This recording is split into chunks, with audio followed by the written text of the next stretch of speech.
Are you hard of hearing? You're telling me to live in a small storage shed? Suddenly, my eldest son and his wife, along with their 5 children, came to stay at our house. After indulging in alcohol, they began to hurl insults at me, demanding I leave in disgrace. Hearing this, I was furious and silently began to pack my belongings. Once I had packed everything, I devised a plan and bid them farewell, saying, "Well then, I'll be returning to my parents' house." Ignoring my eldest son Michael's surprised "haha" from behind, I hurried off to my parents' home. I was on a mission to save my grandchildren by seeking help from a certain individual. My name is Elizabeth. This year, I turned 86, having once been one of the top actresses. It feels somewhat embarrassing to call myself a top actress. But I worked so hard during my active years that I take great pride in it. Surely, acting was the thing I worked hardest at in my life. I retired from acting when I reached the retirement age of 65. I wanted to continue working for life, but my husband persuaded me to stop. He proposed, "Why don't we spend our remaining years leisurely together and watch our grandchildren grow?" Moved by his dedicated support, I decided to retire. Since then, I've been living a comfortable life with my husband, occasionally playing Othello with the grandchildren who visit or going out for tea. My husband passed away when I was 66 years old. I was told it was due to heart failure. He had been living with a time bomb in his heart ever since he suffered a heart attack when he was young. The fact that he lived this long without any incidents was considered a miracle by doctors, as he had always been quite healthy otherwise. Our last exchange was the usual "I'll see you tomorrow." Since we slept in separate bedrooms, I didn't notice anything was wrong until the next morning. Of course, I was in tears at the funeral. It was my eldest grandson, Jake, who helped me through the overwhelming urge to follow my husband. "Grandma, I can't replace Grandpa, but we'll be here to support you. Let's live this life together till the end," he said, along with the other 4 grandchildren, taking turns visiting my house. Thanks to their daily visits, I rarely had to spend any time alone.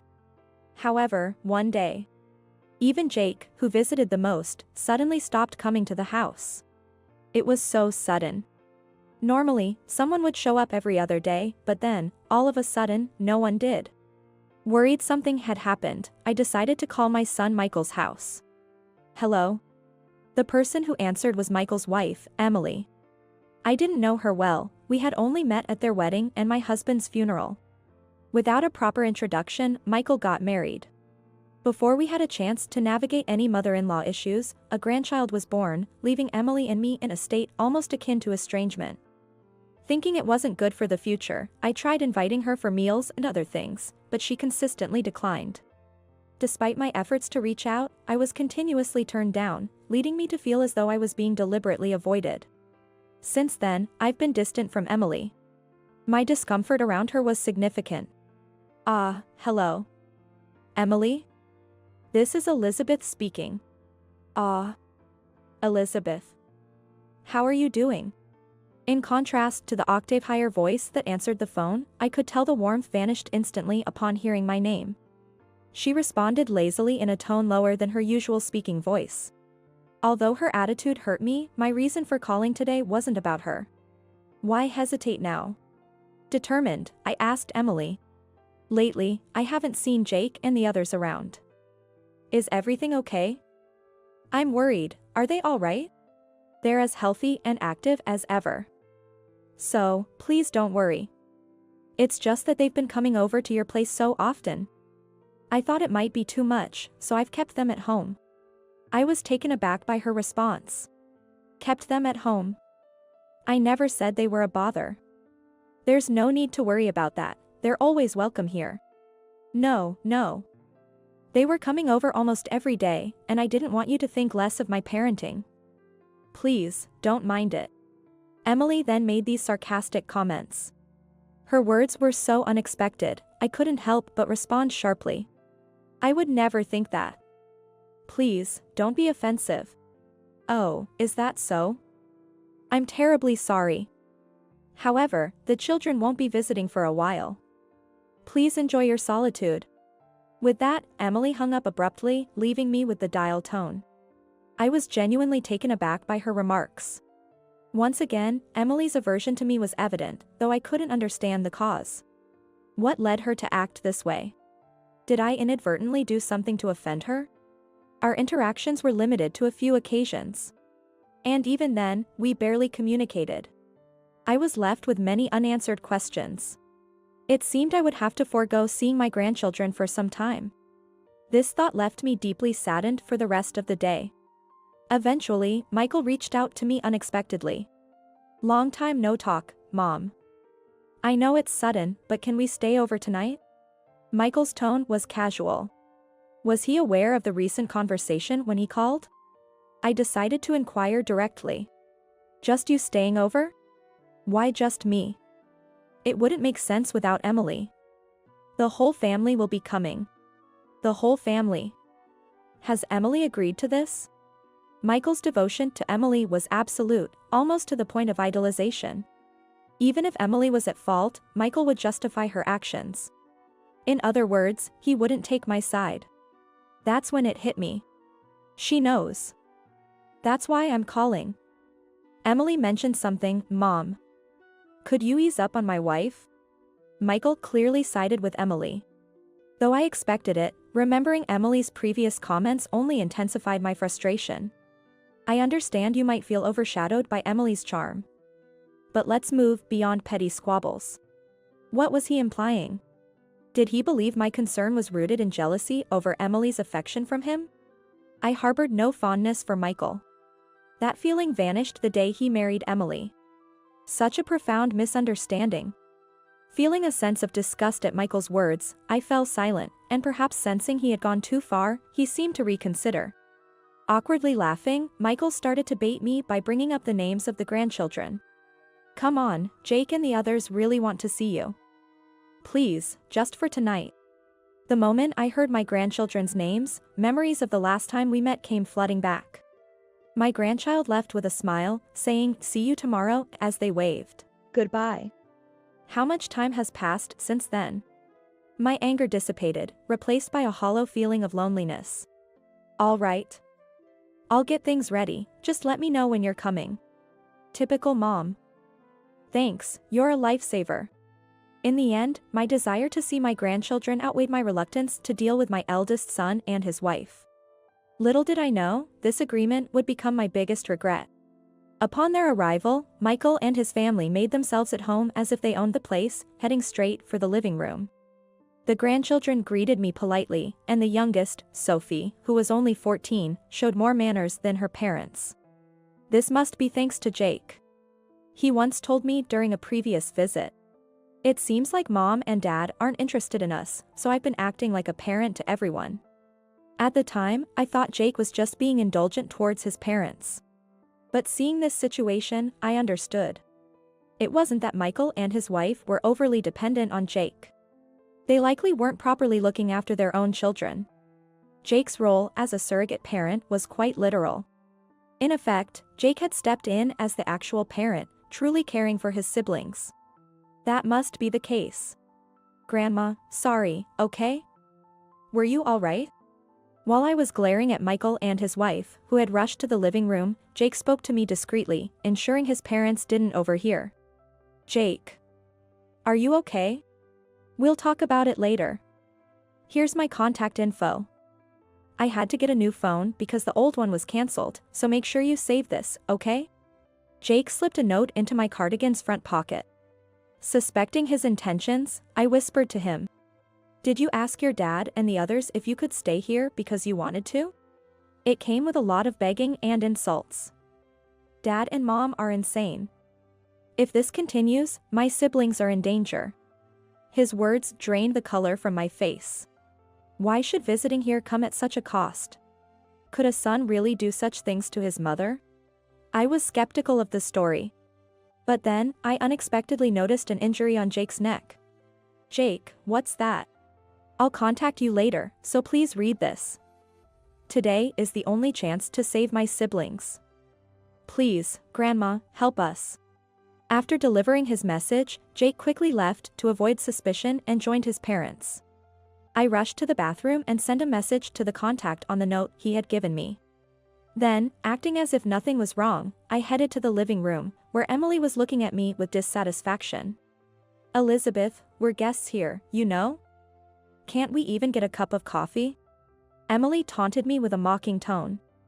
I was seething inside, wanting to yell at them to leave, but I couldn't afford to lose my composure. I couldn't betray the trust of my dear grandchildren who had sought my help in desperation. I had to endure it for now. Reminding myself of this, I resigned myself to being at the mercy of my eldest son and his wife for the day. After a few hours, everyone had finished eating and bathing. Despite the sudden increase to 7 people in a home meant for one, no one offered to help. Of course, the grandchildren tried to assist. But Michael wouldn't allow that. "Hey. What are you guys doing? I'm tired from work and my back hurts. Instead of helping Grandma, you should be massaging my back. He's like the boss of Monkey Hill. He makes the vulnerable grandchildren obey him and treats them like his own servants." How many times did I witness this scene throughout the day? I will never forgive this. I can't leave my precious grandchildren in the care of such people. While I desperately thought of a plan and managed the housework, I finally got a chance to take a bath. That's when I received a message on my phone. It was from Jake, listing the details. I was at a loss for words as I read through it. In essence, the message referred to that day. It seems their inability to visit my house started when Emily scolded Sophie, the youngest. The grandchildren had been lying about coming to my house. This was because they would get scolded by Michael and Emily for attempting to visit. On that day, it was Jake who came, but during his visit, Sophie was scolded, leaving marks on her body. Enraged, Jake confronted Michael and Emily fiercely. But the more he stood up for them, the more the weaker granddaughters were scolded, almost as if to make an example of them.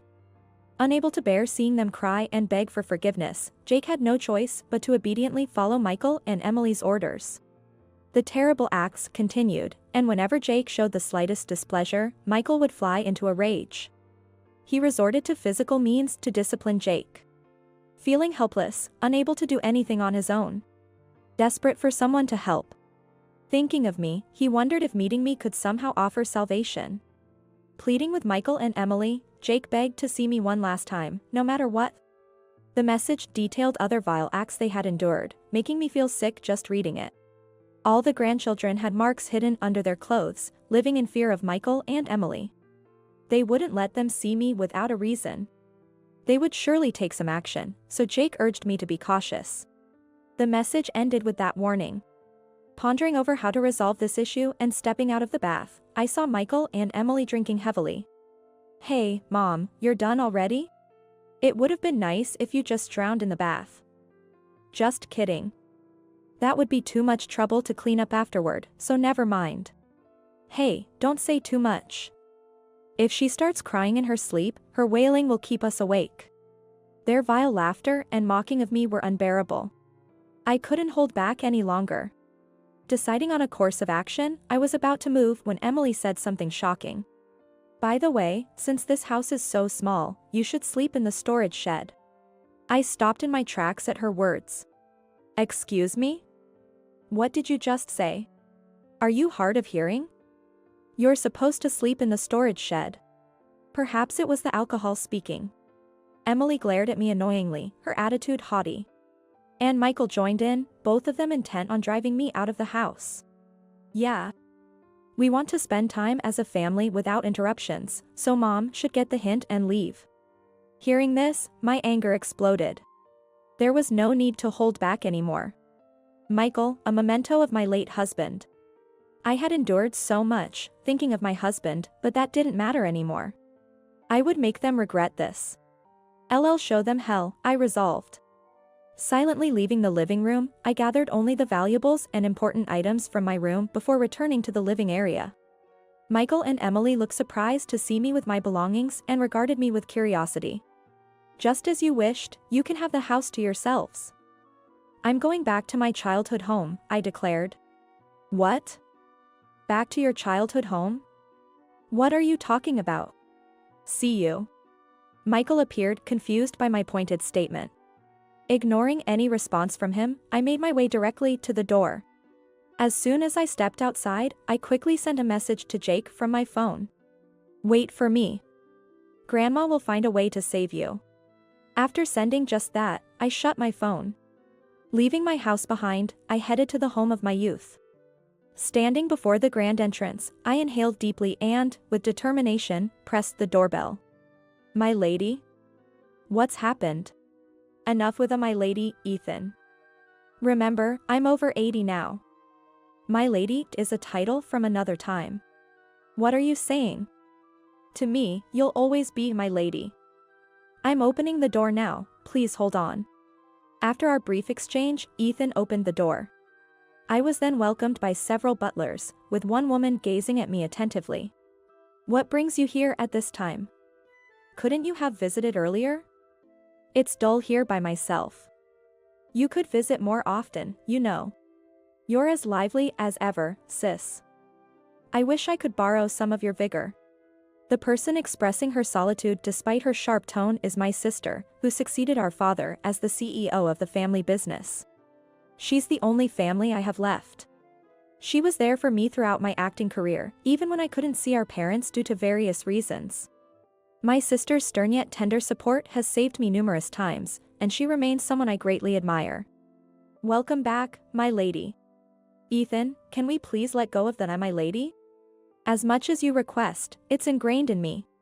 Ah, never mind. It's too much to expect from Ethan, who's so set in his ways, right? This is the Harrington family estate, left by my father, where I returned after retiring from acting. My father passed away shortly before I retired. When I announced my intention to become an actress, he disowned me, telling me not to come back until I was successful, marking our most significant disagreement.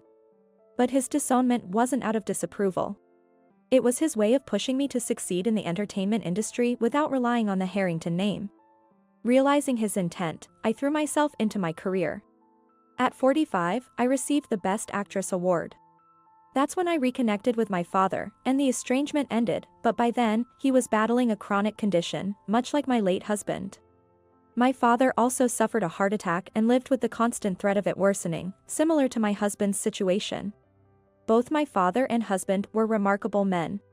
They were strong, yet kind-hearted, often awkward but deeply loving.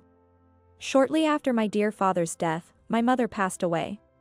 Since then, my sister has taken over the family responsibilities and has been safeguarding the Harrington legacy. What's this, arriving at such time? And with luggage, too. This man, Ethan, was my personal butler during my time at the mansion, always looking after me attentively. Now, he's assumed the role of head butler. The once inexperienced Ethan now supports my sister as a competent butler. I need your help, and sisters too. I must rescue my grandchildren. Explain everything that's occurred. Seeing the urgency in my expression, my sister immediately sensed the gravity of the situation and escorted me to the parlor. After I recounted everything, Ethan sprang into action. As my sister listened to my story, she immediately began preparing what was needed. So, I see the situation. But your testimony alone is too weak. Can't we do something? I'll do whatever I can. You said anything, right? Then I'll give you a task only a great actress like you can perform. And that would be? If you fail, you won't be able to get the grandchildren back from that couple. You need to conduct a leading interrogation. Record it and bring it here. That's your mission. Perhaps she was excited about something. With a sly smile, my sister handed me a video camera.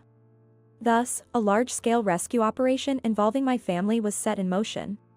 With everything prepared, Ethan accompanied me back to my house. The living room lights were still on, indicating that Michael and Emily were likely awake.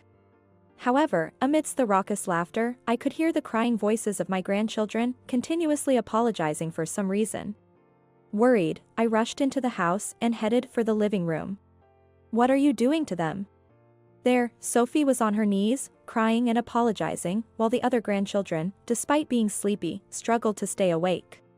Then, I saw Jake, forced to cook in the open kitchen visible from the living room. What, the old hag is back? The eyesore returns. Didn't you leave already? Emily glared at me annoyingly. Michael's gaze was just as fixed and stern. As I inquired about the situation, Emily continued in a slurred speech. I came back because I was worried about them. More importantly, what are you two doing? Why are these children kneeling? And why are the others up at this late time?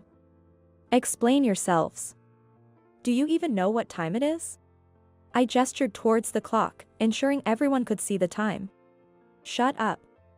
It doesn't matter what time it is. It's ridiculous for the kids to go to bed before the parents. Exactly. Who's going to take care of us after we've been drinking if the kids go to bed first? We're raising them to take care of us, otherwise. What's the point? These people were no longer human. I had already resolved myself, but executing my plan would mean taking the children's parents away from them. I couldn't say I had no hesitation, but after witnessing such reality, there was no room for restraint. I approached Sophie, looked closely at her neck to confirm the marks, and began questioning Michael and Emily. These marks on their bodies, you're responsible for them, aren't you? So what if we are? It's like a show of affection, right? Proof of love from us, a love whip. So you admit it. Next, it seems you've been confining them to prevent them from seeing me. How do you explain that? What did you say? Emily glared at me, wondering how I knew. But I wasn't intimidated. Because I had strong allies by my side. Unfazed, I continued to press on with my words. So, you were restricting them, taking away their freedom. Is there a mistake in this fact? Who told you that? Don't answer a question with a question. I'm the one asking now. Emily must have been frustrated by my resolute demeanor. Her face was flushed, whether from the alcohol or anger, it was hard to tell, but she made her fury evident and began to hurl insults. It's none of your business. So what if we confine them? It's our right as parents to do what we want with our children. Outsiders should keep out. So, you admit to the confinement. Then, all the actions you've taken for that purpose were also deliberate. Old woman, what's with you, constantly attacking Emily? Well, I'm not just blaming Emily alone. Huh? Without showing any disturbance, I maintained my composure. If I failed, the grandchildren wouldn't be saved. Don't falter, I will definitely protect these children. Without showing any emotion, I kept up the pressure, as if I had returned to my active days, continuing to act confidently. And I continued the conversation without letting my guard down for even a millimeter. What a pathetic son. Are you really our child? You're nothing like your father. If your dad were here, he wouldn't let his wife handle this, he'd be the pillar of the family, holding everything together. Shut up. You're not even related by blood, so stop lecturing me. Indeed, Michael and I had no blood relation. Because Michael was my husband's child from a previous marriage. We never had our own children. So, who's the outsider still clinging to this adopted relationship? As long as you're my adopted child, you'll always be my child. No matter how much time passes. Isn't it natural for a child to be scolded by their parent? Then I'll gladly leave this behind. You're nothing to me, not family, not a parent, just a stranger. Got it? So stay out of our business. To cut ties with me as a parent, is that what you're saying? That's what I'm saying. Hearing this, I was certain of my victory and couldn't help but laugh out loud. The eldest son's family must have been confused by my reaction. They all stared at me in astonishment. Ignoring their reactions, I called Ethan. When I signaled him to come in, Ethan entered the living room with several bodyguards. What the? Who are you guys? Pleased to meet you, Michael. I am Ethan, serving as the butler to Miss Elizabeth. A butler? What's going on here? I'm terribly sorry, but we've recorded everything on video, audio included. We've also placed a camera in the lady's bag and captured your abusive behavior towards your children, so we're considering consulting the police. What did you say? Wait, just a minute. Don't you get it yet? My sister, who showed up just saying she was coming over, was dressed in dazzling clothes, reminiscent of a certain famous sister duo. With a look that seemed to say she thought they were poor, she looked down on the eldest son and his wife with a mocking laugh. If you don't have money, at least try to cultivate some class. That's all people like you can take pride in. My sister let out a flamboyant laugh. She's been watching too many dramas. It was almost unbearable to watch. Despite the seriousness of the situation, I couldn't help but smile at my sister's exaggerated character. You all were easily manipulated by Elizabeth's words, confessing to your own abuse and cutting ties with her. What? It was a ploy devised by me and my sister because the evidence and testimonies were too weak to protect these children by legal means alone. It turned out to be quite entertaining for me, a nice way to kill the time. Wait, I've seen this person somewhere before. Sophie, with tear stains on her cheeks, looked up at my sister. She probably recognized who my sister was. She must have seen her on TV before, as my sister made occasional appearances. Pleased by the recognition, my sister approached and gently patted her head. Oh dear, do you like wealthy people? I happen to run the Harrington Group and appear on TV. Pleased to make your acquaintance. I'm so happy to finally meet you all. My sister gently wiped away the tear stains as she spoke. Seeing this, Michael tried to take back his daughter, saying not to touch her, but he was stopped by our burly security personnel. Realizing he stood no chance against their size, Michael quieted down and abandoned his protest, leaving Emily to fuss. I then called the police. I reported the house disturbance and showed them the entire video. Emily desperately tried to defend herself, but I sealed their fate with my words. Please, I want to protect these children. I ask for your strict intervention. The seasoned police officer nodded firmly and took the resisting eldest son and his wife away. Understanding that their parents were gone, the grandchildren broke down in tears of relief and joy. Sophie must have been really scared all this time. She clung to her sister, who was beside her, and while crying louder than anyone else, she expressed her gratitude. Grandma. Thank you, really, truly thank you. Sweetie. I'm sorry for being late in saving you. Saying this, I hugged Jake, who continued to cry from the pain, and I too shed tears of relief that I could save them. Since then, the vile actions of the eldest son and his wife came to light, and they were successfully arrested. The harassment towards me was apparently out of jealousy, seeing that the grandchildren loved me more than them.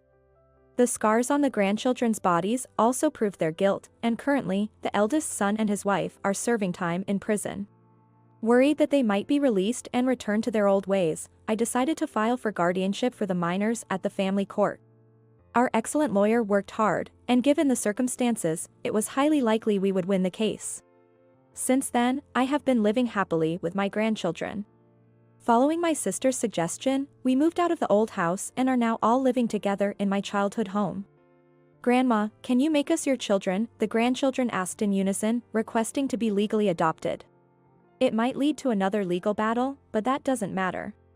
I want to protect my precious grandchildren. For their happiness, I can become a demon if necessary. I will continue to protect the grandchildren who give me the strength to live.